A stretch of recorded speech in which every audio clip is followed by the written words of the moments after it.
If you do give your dad a Fitbit and he doesn't even say thank you, just think of it this way: he'll use it to take a long walk off a short pier. How you doing, everybody? You're gaming with the Tea Monster. A little phlegmy right now, but that'll be fixed once I get coffee in me. Hey, yes, unexpected stream. Pip has been encouraging me all weekend to stream, but yesterday I was laid up with a migraine, and I was like, no, I'm not even gonna try it. And really the migraine. Yeah, Mom was pretty pissed off. That's the way you gotta look at it, Marvinsky. Guys, that's the way you gotta look at it. How you doing, Marvinsky? Gabs, good to see you in chat. Unicorn, I saw you also log in as well. But no, that's tacky. There's one thing I remember about my father. He was always appreciative of any of the gifts. I remember one time I gave him a Father's Day birthday gift combined, and he was giving me guff saying I was being cheap, and it was pretty huge, and he's like what is this? And he opened it up, and it was a photograph autographed. And when I say autographed, I mean they had like little plaques of the autographs. But it was certified to be their signatures, and it was a photograph of, I believe it was Joe DiMaggio and Mickey Mantle. And those are my dad's two favorite baseball players growing up. Good morning, Paul Fisher. and he was just like, it was the first time in a long time I had ever made my father speechless. And he just stared at it. And then he started crying. And he said, I don't know what to say. And I said, you already have. It's okay, Dad. Yeah, I was thinking about Dad yesterday as well. There was something on television. I can't remember what it was, but it reminded me of him, and I told Pip, I said I still miss him, and she said you always will. And after talking with some people about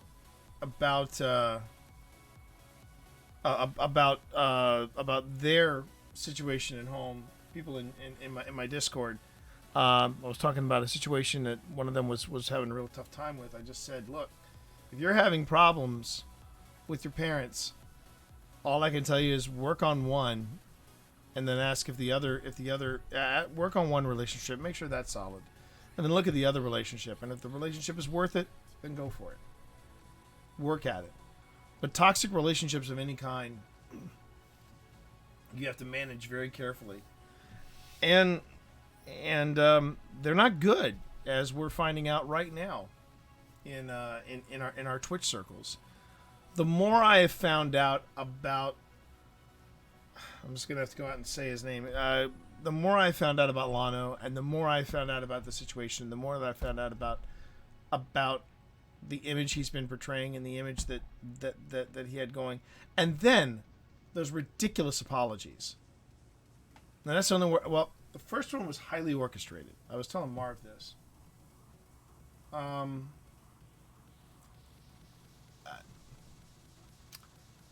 I mean, the first one was highly orchestrated. I pointed it out to Pip, who was not completely, but pretty detached from this. She watched a copy of the first apology, and she just gave me this look. And yeah, it's the fact that you couldn't have orchestrated that first one hard enough. You could not have orchestrated that one hard enough. And then the second one, I only saw a clip from, but I could tell he was freeballing it. And this goes back to what I was talking about yesterday. When you put yourself out there as technically when you stream, you kind of become a public figure, It's part of the routine, Stroopwafel time, by the way.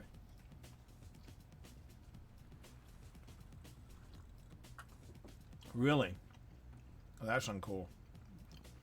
That was very uncool. And that's where you get into victim blaming. Which if you've met snaps, you know that if there's anybody who is a straight shooter, it's her. She does not put up with BS kindly at all. So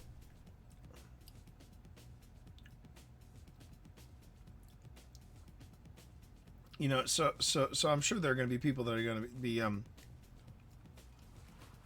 going to be blaming snaps and said she must have been doing something to bring this behavior on. And I can say I've met snaps, and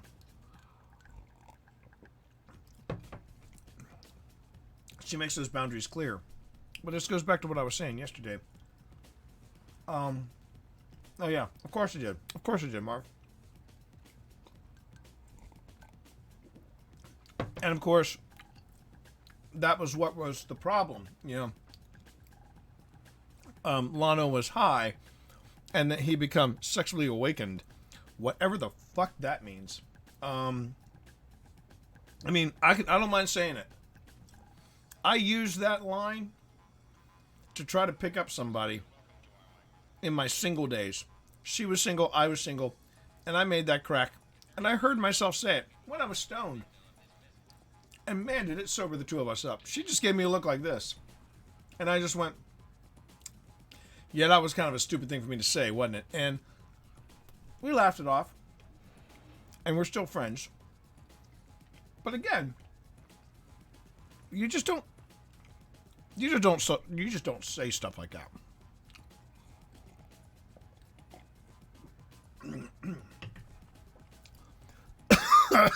And and again, it goes back to people that do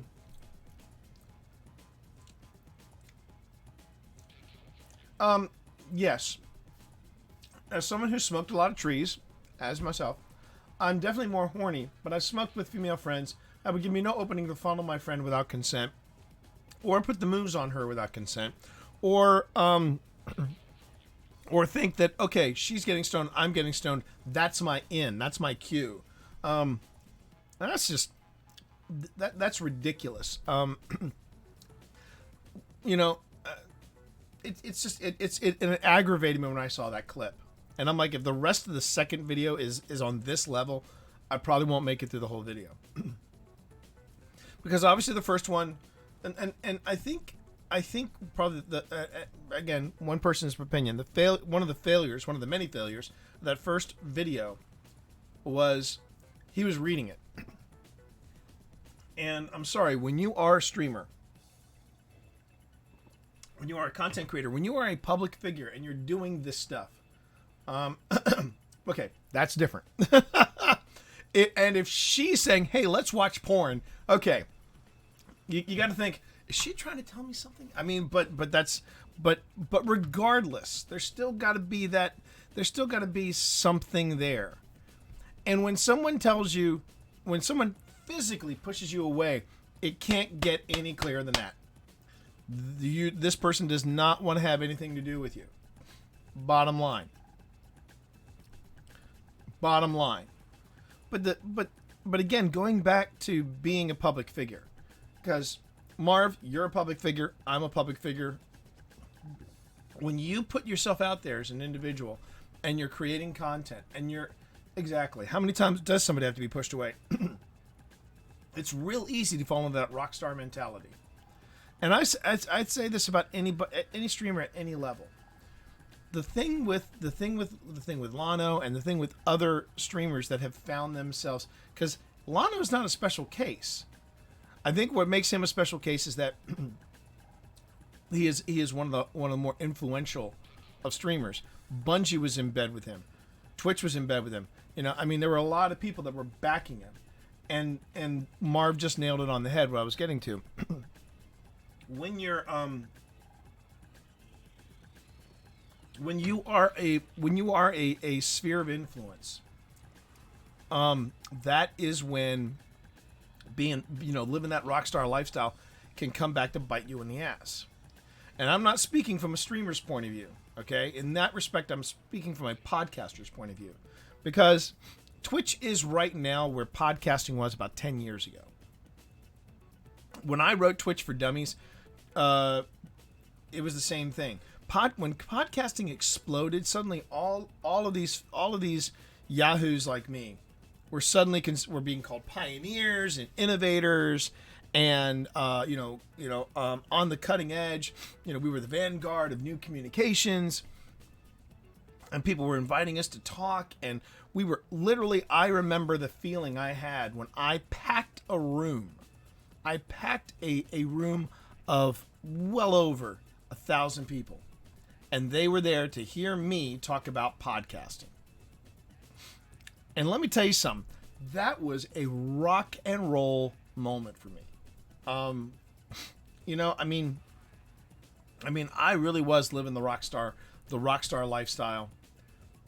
But there was another part of my brain that was going, well, T, just cool your jets, because it's cool and all, but I mean, what about some of the other people in these spheres? What about them? What do they want? What are they looking for? Where are we going with all this? Because this could all end tomorrow, T. And I had to keep telling myself that this could all end tomorrow. I consider myself one of the lucky ones. I'm still considered one of the authorities of podcasting because of the books that I've got in my belt. But I also remember those early days, and I remember, having awkward photographs taken with people that I look at now and I go, I have no idea who that person is. Why are they cuddling up to me? And then there was parts where I would say, why am I cuddling up to her?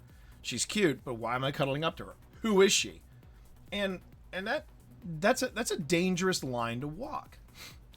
And there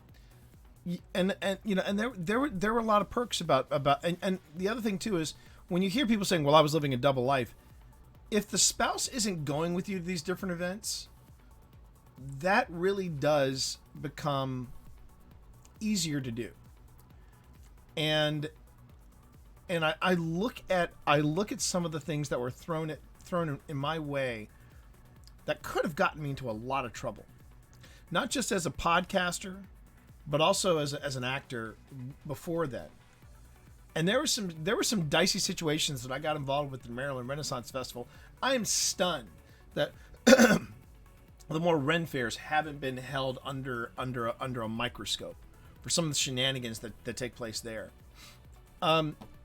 Case in point, there was a Ren fair that I knew of where there was this guy there. He called himself the Blue Knight, and the guy was, this is when I first got there. This is when I first got into the Ren fair scene, and here I am in my 30s. This guy's in his mid 50s, maybe even early 60s, and I was noticing that he had a real young contingent always around him, and I started asking questions. I was like, is he part of the cast? Is he part of here? Is he part of and they're like, no. He was here in the early days of this particular Ren fair. And I'm like, and I was watching how the people that were working for him, they would always kiss his robes before they left. And I'm like, what's that about? And they're like, oh, that's his shtick. And I'm like, that ain't shtick. The girl's looking at him, and that was the thing. Never had any guys in his employment. It was all dude. It was all women. They weren't corseted up and boobs akimbo. They weren't like that. But there was a vibe about it that just felt a little off. And then one year he wasn't there, and I said, hey, what happened to the Blue Knight? They said, yeah, they asked him not to come back. I was like, oh, really? And it found out that one of the women in his company, not harem, company, was underage. I was like, and this was in the 90s. This was in the 90s. That's when I started seeing a change in things. But the culture of Ren fairs, I got friends that are still involved in it, and God love them, and I bless them. If they are having fun, great. that there's a lot of bleed over in some of the toxicity of that sort of level of relations between men and women. I see that at science fiction conventions when I go there, and I have to, and man, I have seen since becoming a published author between 2005 and 2020, I've seen an absolute paradigm shift. And one of the reasons I think that you hear about so much misogyny in science fiction and in the writing community of science fiction is because nerds could go to science fiction conventions and, it was all hands on deck, literally. It was all hands on deck. There's no other way to put it. I remember one of the more popular I sat in on it for 5 minutes and said, yeah, I'm out. There was a very popular panel topic that I remember going to at one of my early cons. It was like in 2005, 2006. And it was a flirting panel, how to flirt. And I thought, hey, look, I'm a big flirt. Maybe I should go on ahead and get some pointers. I was there for 5 minutes, and I turned to my buddy Tony and I said, let's go. 98% of the audience was men. 2, 100% of the panel, all dudes that haven't seen the inside of a gym in a long time. 3, and finally, the first bit of advice was so creepy. I was like, no. This is before I became a dad. And that's the other thing. I mean, I may seem very passionate about this, but I'm passionate about how we carry ourselves, not just as men, but as human beings, because I'm a dad. I'm a dad of a daughter. And this whole thing with Lono, I've been thinking about my kid through the whole thing. I've been thinking about what kind of world is she going to be unleashed to? And it seems very dramatic, but at the same time, yes, I do have to concern myself with things like that.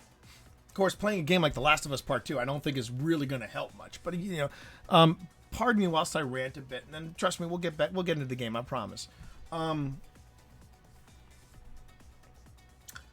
mean, it is an abuse of power, because there are people that will look up to you.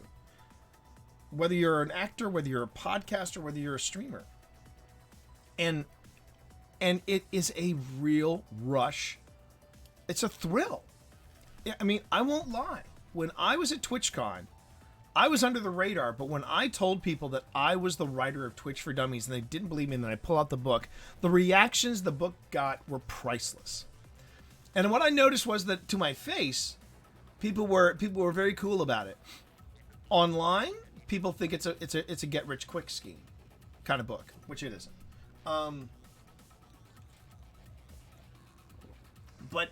But being in that position, that position of distinction, writer of Twitch for Dummies, writer of podcasting for dummies, yeah, you kind of ascend, and when you ascend to that level, people are going to treat you a little differently, and you get used to that special treatment. And I tell people all the time when they're getting into writing or they're getting into public speaking, I tell them the same thing. I appreciate that, Pete. Thank you. But I tell people, you have to keep your head on your shoulders, and you've got to keep a perspective. And I'll tell you somebody in streaming that reinforced that, Dr. Lupo.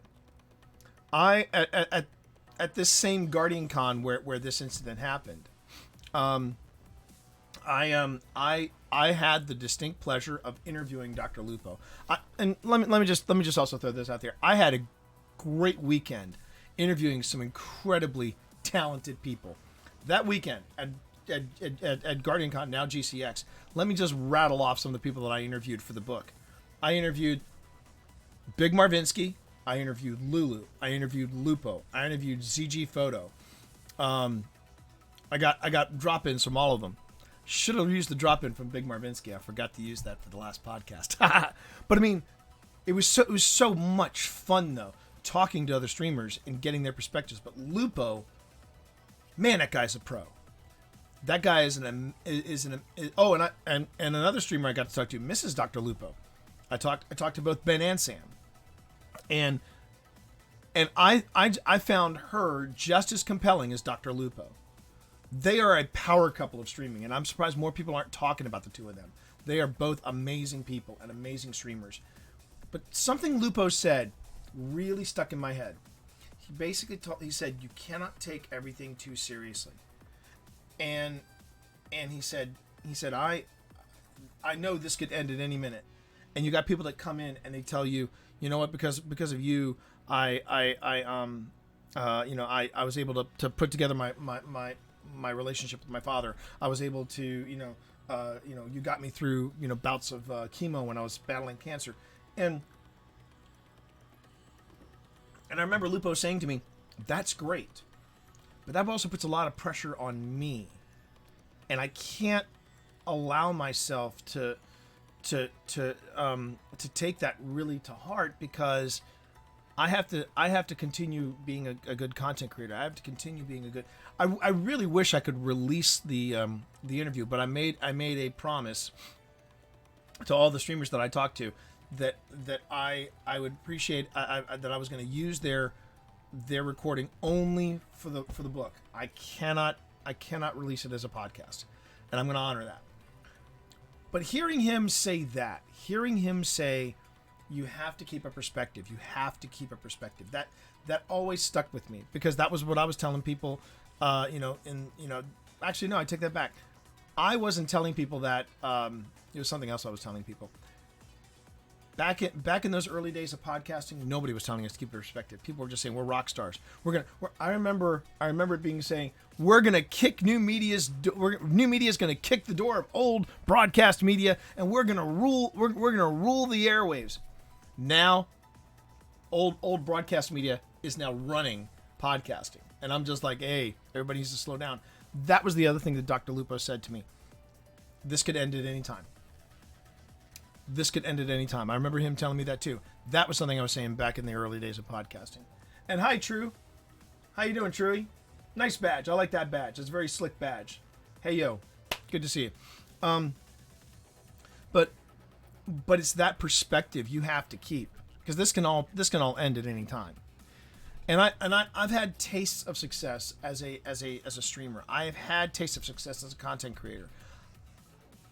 But I've also I feel like the perspective that I've always brought to streaming is that it's no different than being an actor or being a podcaster in the early days. It is a great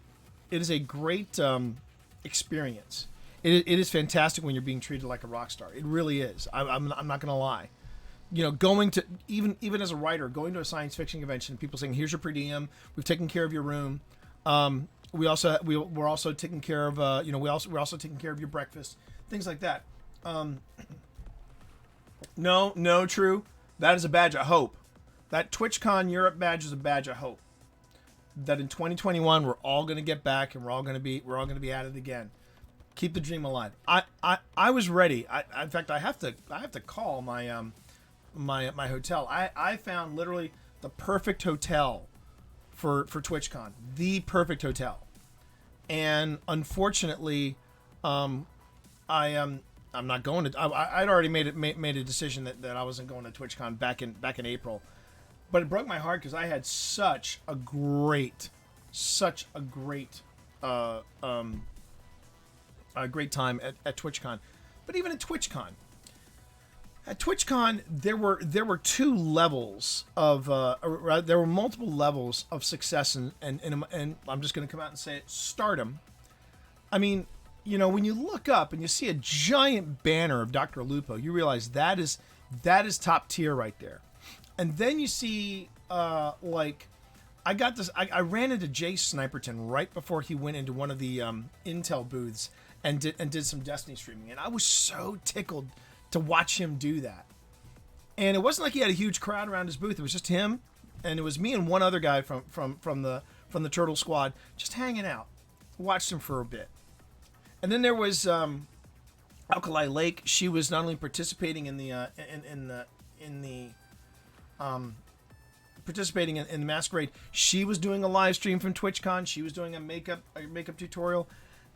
And these were all the various levels of notoriety. And here I was, the author of Twitch for Dummies. Nobody knew who I was, but it was okay.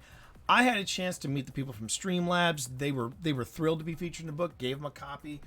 I got to show the book around to people. Tell people, hey, yeah, the book is real. The book is real.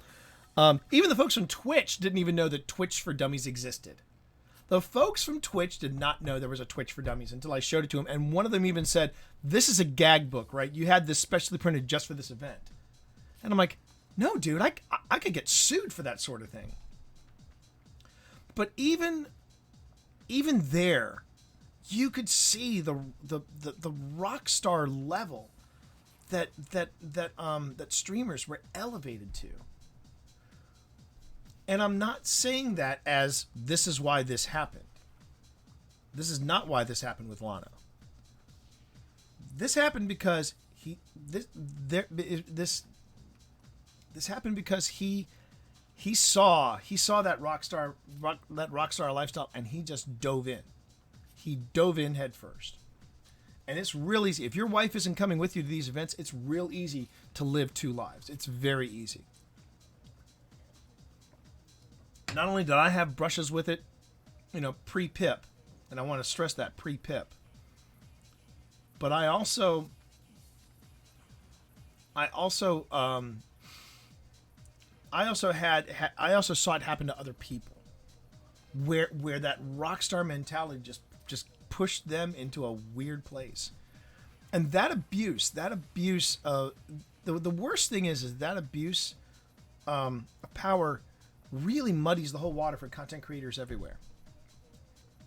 And the best thing that we can do as content creators, the best thing we can do as men is stop thinking that we are entitled to sex because we're rock stars, because we're content creators, because we're innovators, because we're podcasters, because my penis says, hey, I'm ready to go hunting. No, you are not entitled to a freaking thing. You are not entitled to a freaking thing. If I'm lucky at the end of the day, you trust me. I will always prefer someone's trust, because that is so hard to earn and so hard to come by. And when you abuse that trust, when you betray that trust, it's real hard to get back. It's no different than, and it's easy. It's kind of easy to say to people, well, people at their core are shit, and they're people suck, and fuck the world. That's not how a society works. If we all take that mentality, we're gonna wind up being in like The Last of Us. Let's see. Found this gem. Demonizing this guy for not being an attractive man that tries too hard and is a terrible flirt in these instances, it seems a little harsh. If an attractive and did some of these things, there would be... Oh, that's bullshit. A terrible flirt. No. If that helps you sleep at night, okay. But a lot of people forget Rob Lowe had some issues back in the day. Rob Lowe got caught doing some freaky shit, and for a while he was a pariah. Nobody wanted to touch him. And if it wasn't for the West Wing, Rob Lowe would probably be in the same boat as Scott Baio and some of these other yahoos from the past. That is total horseshit. It doesn't... Look, you could be jacked, stacked, and packed the same way Glad is. If Glad did that, the same thing would happen. I'm not saying it would. I'm not saying Glad did this. I'm just saying I'm using him as an example because he does the thirsty pictures all the time. But yes, that's what I'm talking. Scott fucking Baio. Jeez, what a mess. But anyway, that's a different story and a different rant altogether. But saying that, well, it's because he's trying to justify this behavior. That's what gets us to this point in the first place. There is no justification for this behavior. He got a taste of the rock style lifestyle. He went for it. And then he got caught. And that apology, that first apology I saw, was not an apology to anybody. It was an apology about getting caught. It's one of the things that it's that double-edged sword with Jeremy Renner. A lot of people don't like the fact that Jeremy Renner made an off-color joke about Scarlett Johansson on the Avengers. He made the joke, and people reacted to it in a very negative way. And what did he say? And I think people did not read between the lines. It's, again, one guy's opinion. He said, "I'm sorry you feel that way." He didn't apologize for the joke. He said, "I'm sorry that the joke made you feel that way." That was his way of saying, I made a joke. Some jokes are going to be funny and kill. Some people won't. And you know what? Fuck you if you don't, if you can't take a joke. It's that old adage, fuck him if you can't take a joke. Now, now that is so innocent compared to what we're talking about right now. And I'm very proud of Jules, and I'm very proud of Snaps. I'm very proud of all these women that are stepping up and talking about this. And there are some male streamers that are stepping up going, yeah, his family-friendly tactics weren't always family-friendly. I heard, even friend of this stream, ZG Photo, he basically said, yeah, he would send his community to his community, and they would basically berate him for view-botting him. This is ZG Photo. Fucking ZG Photo, man. One of the best people that I know in this whole thing. You can fuck with each other, but don't be fucking with ZG Photo. I will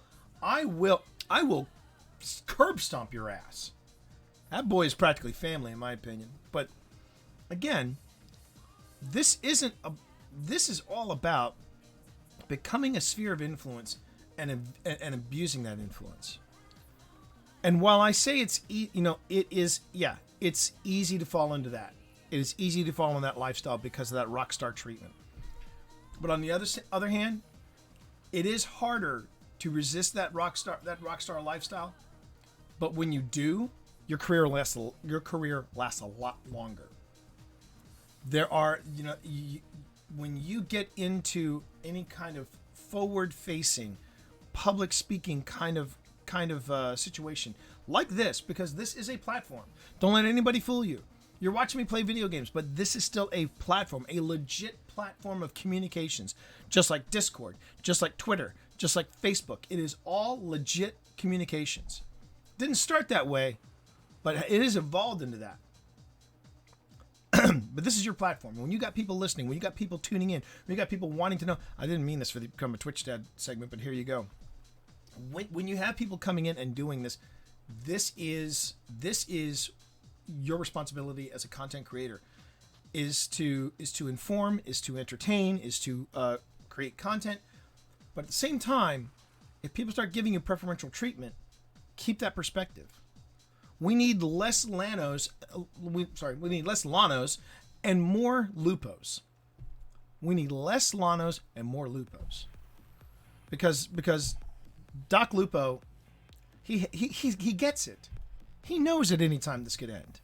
I'm now seeing him as a spokesman for Logitech G, and I'm like, good on you, baby. But I also watch him when doing those segments, and he knows this could stop at any second. It could stop at any minute. And and these other arguments that sometimes people give are like, well, you also have these streamers that are they angle the camera so you can see the clivaggio, and they're sending mixed messages. That is not what this topic. That is not what this discussion is about. If you're working it, and yes, I have seen the streamers that work it. They got the goods. They're gonna work it. And you know what? I'll even double down on that. Not only do you have women that work and do all that, there are just as many dudes that are wearing the tanks, skin tight, showing off the goods. I will say, for the record, I did not know that Glad was that stacked, jacked, and packed. So good on him.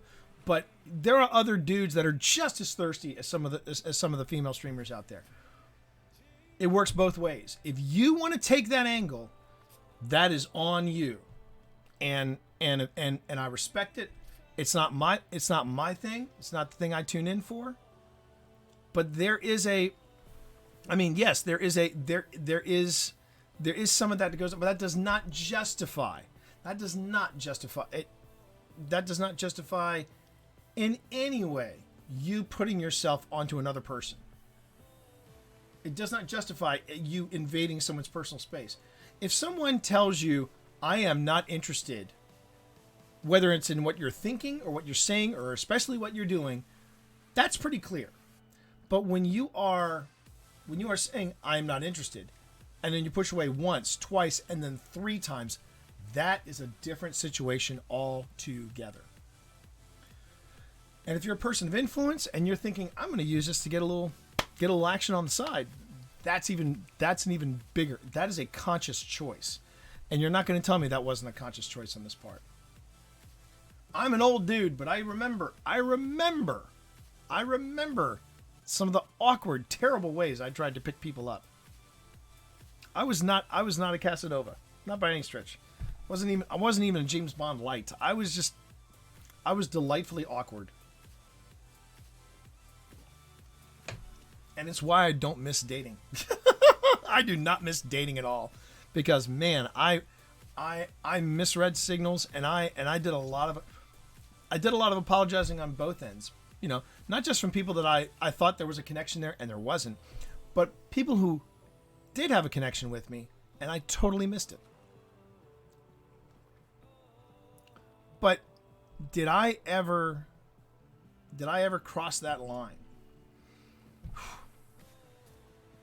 If I did, and chances are if I have to ask myself if I did, chances are I did. But if I did, I know that I've never forgiven myself for it.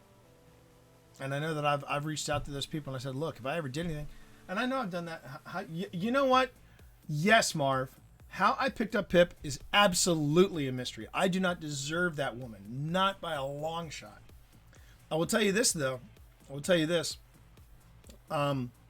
It was... Yeah. Jagmeister... No. Now, if you... The question is, which apology video? The first or the second one? Because I watched the first one. And if you were to ask me, sum it up in one word, I would say orchestrated. Highly orchestrated. Even my...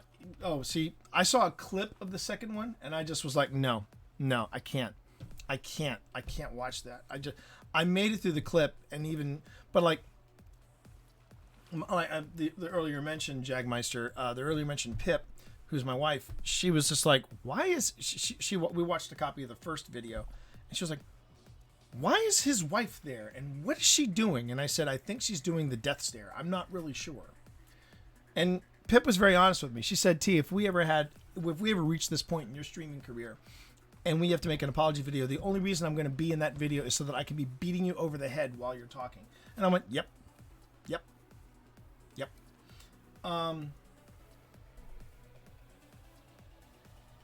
Wait, so his second one is longer than 4 minutes. I mean, the only, and I will say this, at least with the second video, he didn't have it in front of him. 11 minutes. 11, no. That is, no. An apology should not take 11 minutes. A deposition could take longer than 11 minutes, but not an apology. I mean, really, that is, if you got it, it's real simple. And this is something else we have to do as men, as individuals, when we cross that line.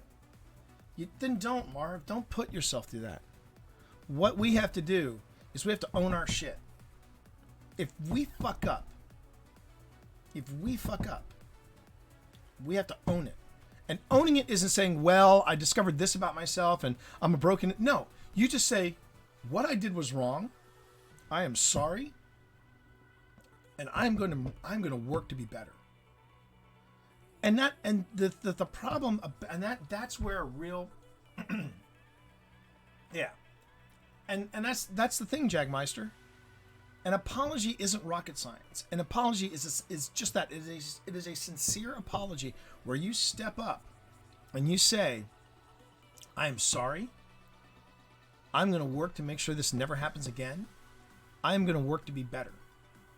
And that is a problem I think some people have, whether you are male or female. When you fuck up, you don't want to own your shit because one, it proves that you're wrong, and nobody likes to be wrong. And two, you are then held under a microscope for an undetermined period of time, where people are watching your moves, and you've got to decide: am I going to be a better person? And it is hard work. I'm going to give total transparency here. I had to shake a lot of bad habits and bad juju when I left the Ren Fair. When I left the Ren Fair scene, I was kind of concerned because I had 7 or 8 years of my life invested in the Ren Fair and invested in people and friendships. Some of them I still cultivate even to this day. But yeah, I mean, I get it. He's got bills. Okay, that's great. All right, he has bills. Great. He's also a major level streamer. Bungie is inviting him out to Seattle to see the latest and greatest stuff. Please don't give me the sob story about he just moved home. I could give two shits about that. His full-time job is playing video games, doing podcasts, and streaming. Honestly, if I could be a full-time podcaster, I would be singing and shit. I would be thrilled if I could do that full-time. I'm currently on a job hunt, so yeah, that's not really going to play on my sympathy level. And again, that's not the way you apologize. You own your shit. And I remember seeing Jagmeister. I remember seeing something that I believe it was, if it wasn't Dado, Dado posted it, I believe. Goth was the one who, and Lupo, Broman, and Goth all stayed quiet about it because they were asked to stay quiet. Thank you, Alan Sale, everybody. Apologies require accountability and commitment, and it is harder to try to change your ways. And I'm speaking from experience. When I put distance between myself and the Ren Fair crowd, I saw a lot of stuff that made me go, that is not socially acceptable. And of course they give it all, it's just part of being in the Ren Fair family. There is, if that is the case, and again, I want to stress this. If that lifestyle works for you, great. But when you start accepting that as a norm, it'll bleed over. It will bleed over eventually into regular circles, and then you've got issues. You've got problems. You've got problems. And it took me taking some distance, stepping back. And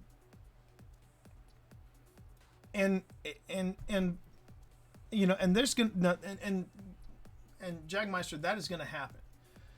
People are gonna be saying things like, why didn't anybody come forward? Why didn't anybody from GC come forward? And it's probably because the people that were put in the situation said, I really don't feel comfortable talking about it. Please keep it quiet, but you need to know this happened. And I think by not inviting him after 2018 Guardian Con, that was the smart move. And if a guest is making people uncomfortable, then that guest should not be coming back. Oh, and Lono, and Lono had and to me, that is also an abuse of power. That is also an abuse of power. When you're in that sphere of influence and you say, I'm going to send my community after somebody, that is basically being a cult of personality, and you should not be doing that with your community.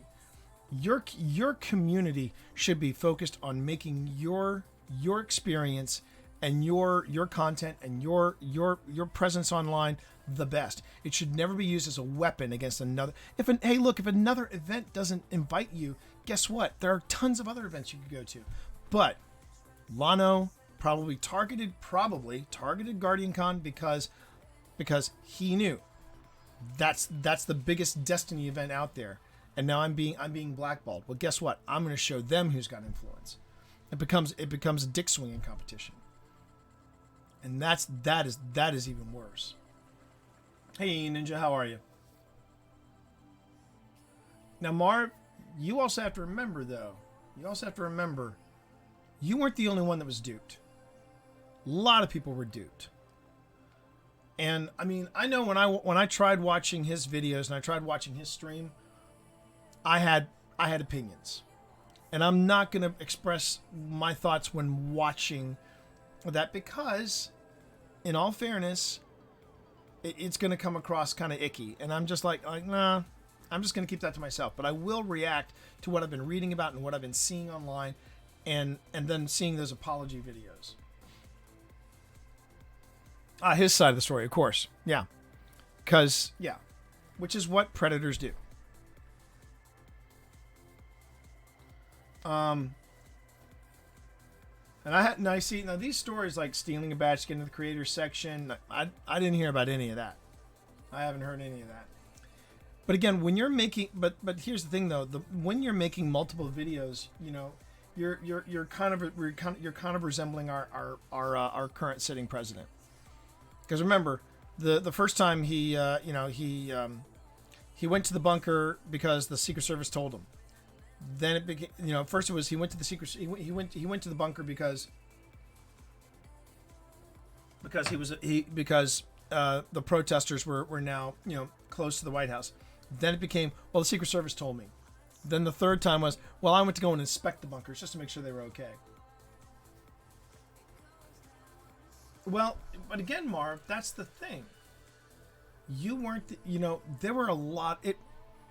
It's a bit like what happened with that one girl, that one female streamer who catfished an entirety of a community, creating this persona and then pretending that persona killed himself. Right? People got duped. You got duped. Bungie got duped. A lot of people bought into this persona. And I'm worked up about it because I'm the dad of a daughter. And I was telling, and so it's funny. Sonny, my kid Sonny just kind of looked at me like, yeah, of course, Dad. Now she gave me that, yeah, of course, Dad look, because I was telling her, look, you know, don't ever, if someone is making you feel uncomfortable, I don't care who they are. They could be the top developer at Bungie. If they're making you uncomfortable, get out of that situation. Put some distance. No means no. And just kind of looked at me like, yeah, I know, Dad, but I'm saying this because I'm looking at this stuff. And if you were to ask me, would my daughter buy into that kind of cult of personality? Truth is, I don't know. The truth is, I don't know. And I can, you know, I haven't seen that, but I bet it was. I mean, I could tell he had sway in the community. I could tell that he was one of the outstanding people of the Destiny community. And that's the thing. Again, I go back to what I was saying earlier. There's that rock star mentality. And I think it would be naive to just assume that everybody in that are high up in the community, and not just Lono, Broman, you know, Lupo, all of them get a taste of that rock star lifestyle.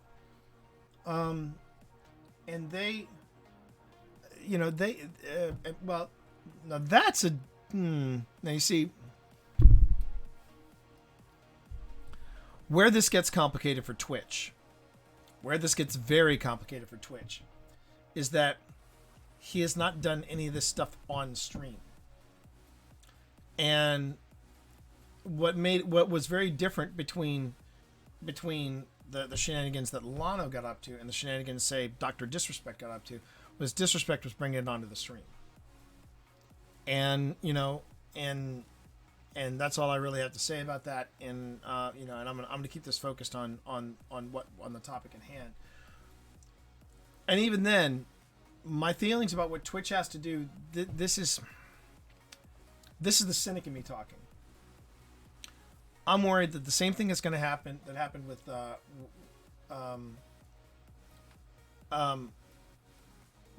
things that happened with the things that happened with disrespect, even the stuff after the consensual rockstar lifestyle and shenanigans. He then started pushing that envelope on Twitch. You know, he was basically talking about how, you know, but when he had his crew follow him into the bathroom, which was a stupid thing to do. I'm sorry, it was a stupid thing. It was a stupid thing for him to do. He was banned, but then he came back, and that's what, if Twitch has any decision to make, if Twitch does throw a heavy duty penalty on Lono, how long before he comes back? Because that's something I'm noticing. I'm noticing that there are some people that really create they basically create a bad situation for those on Twitch. Twitch takes action, but then within 6 months they're back, and it's like no time has passed. And you know what? Oh, okay. I think the cat just came up here and said, "You realize you've been on for an hour, and you haven't played any video games." I know, I'm getting there.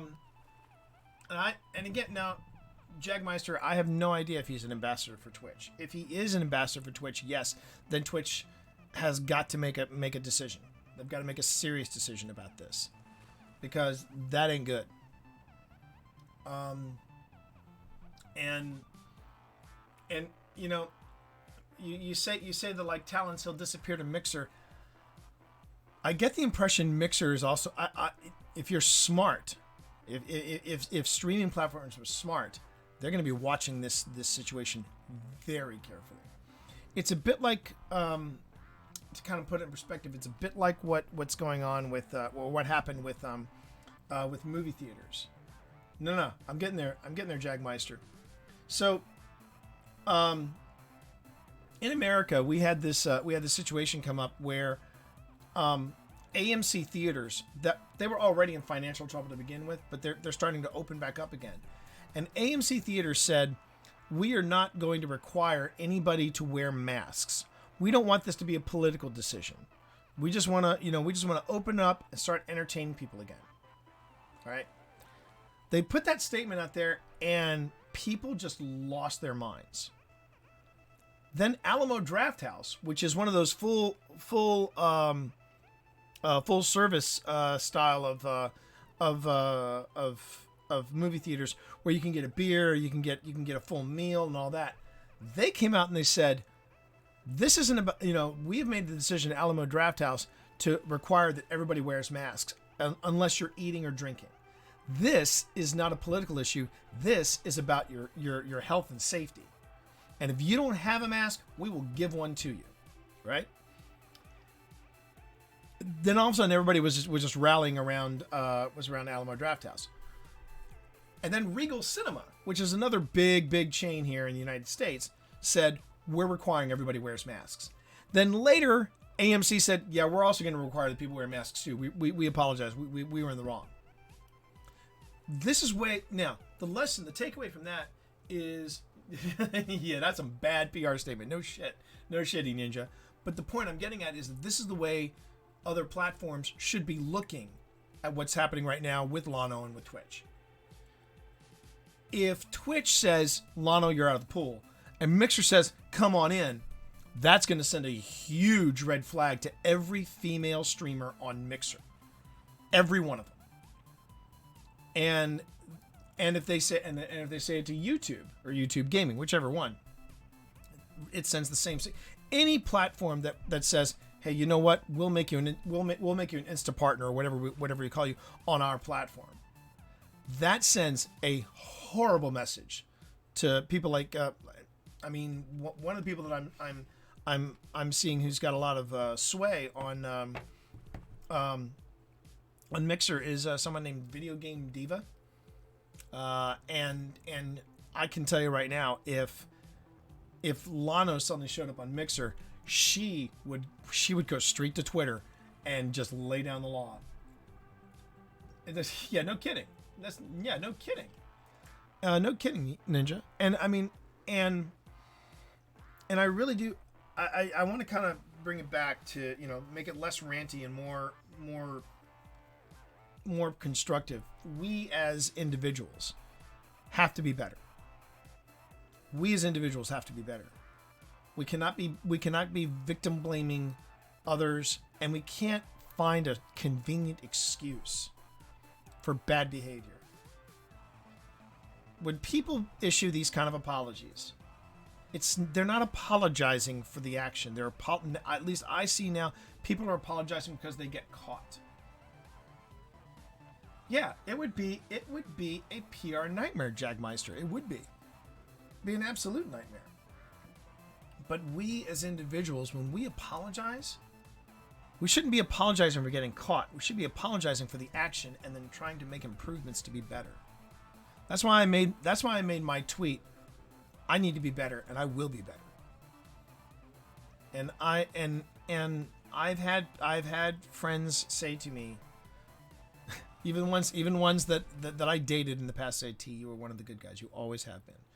But I'm still not going to buy into that. Because I can always be better. I can always improve myself. I can always be a better person. And yes, it is very the seduction of influence. It's a beast. And the worst thing I think about the spheres of influence is that we create them. And it goes back to, I mean, just to use as an example, it goes back to like the influencers of Instagram. These are some of the most vapid people I have ever seen, and yet people flock to their Instagrams, give them likes. There are people that want to go to college to learn to be influencers, and I'm like, that is the dumbest thing I've ever heard. There are people now. There are influencers now giving courses on social media. And I'm sitting there going, that's not how social media works. And the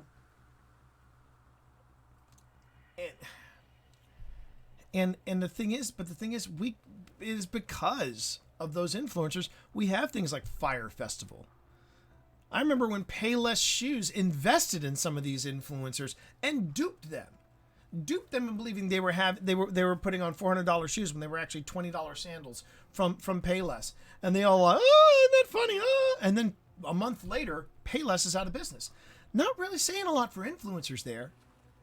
And now those influencers are sweating bullets because of the new COVID-19, the COVID-19 mentality. They're not going to be guests at Coachella. They're not going to be guests at these different bullshit events where people basically get up on a stage and they basically tell you common sense. The best way to succeed in life is hard work. No shit, Sherlock. Believe in yourself. Thank you. I'm working on it. But I mean, but the reason why people want to have that kind of influence, and the reason people feed off that, is because there is a sense of power there. And that is what we as content creators have to be very conscientious of and be very cautious of. This is a seductive business, and if you're not careful, you will wind up like Lono. You will find yourself in a position of influence, a position of power, a position of influence. And then you're suddenly gonna be at a crossroads. Oh my goodness.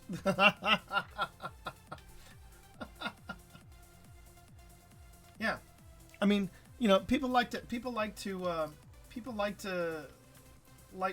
quote.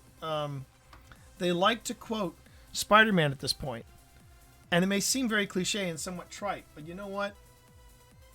It does matter. It does matter. And if you fuck up, own your shit. Don't say, well, I learned about this myself and I'm a broken person. No. Own it. I made a mistake. I am truly sorry, and I got to make this right. And before anybody says, well, there are some people that fake these claims, Yes, there are. But that's not what we're talking about here. That's not what we're talking about here. Because there are confirmations that this is happening. There are confirmations that this has been happening. And when you have those confirmations, that's very different than from that one lone voice that's saying, this person did this to me. But when you have 10 people step up and say, this person did this to me, and it has a lot of the same patterns, that's a different situation altogether. Now you're not dealing with somebody that made a mistake, you're dealing with a predator. And you know, if you are suddenly unaware of this, and I'm gonna say this about this with you, Marv. If you've got to, because you voiced concern about somebody that you're pretty close with on Twitch. If you've got a concern, I got good news for you. That person is a good friend of yours. You can approach her and say, did I ever make an ass of myself? Because if I did, I am sorry and I'm owning it. Because I'm going to be doing that today. There was someone that I haven't known for a long time, new friend in my circle, and I might have said something that really rubbed her the wrong way at a virtual con, and I feel bad about that.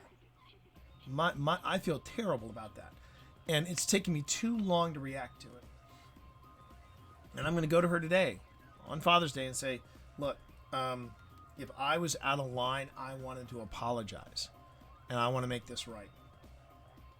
Because that's the last thing I want to do is burn a bridge or make people feel uncomfortable around me. I'm a social butterfly. This whole COVID-19 thing has been a real challenge.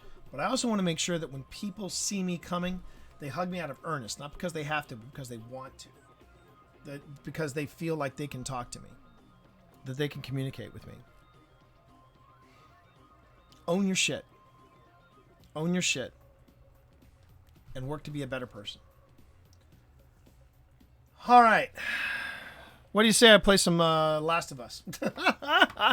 You know, the thing I logged on to about an hour ago.